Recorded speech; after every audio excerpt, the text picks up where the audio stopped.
here illegally. So the Alien Registration Act has been in place long enough now that those individuals that are here illegally, if they haven't registered, then they can be charged criminally, and they can face fines up to $1,000 a day, and face deportation if they don't go home, and they'll never get the chance to come back to America. So we're encouraging people to use the CBP Home app to register, and we're working on the resources and funding to buy them a plane ticket to send them home.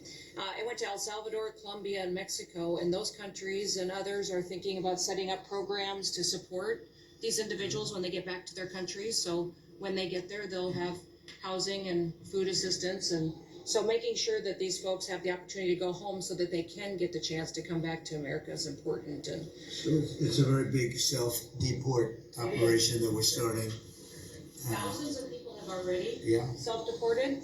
Well, we got 21 million people that need to go home because they're here breaking our laws. Then we need to facilitate that. And I've been working with the governors a lot lately on several different issues. One of them has been on FEMA for recommendations on how to do exactly what you've directed us to do. And then also I sent a letter and communicated with them that they need to be setting up a SCIF.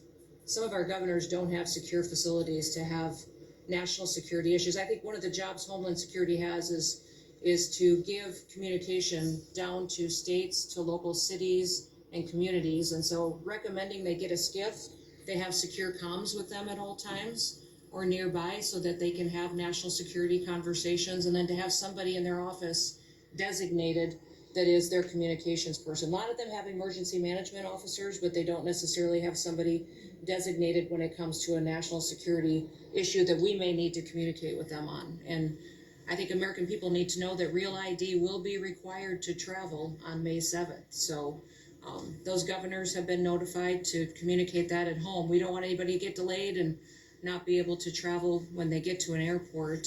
And this will also help us bring integrity back to all of our IDs and how they're used for issuing driver's licenses. And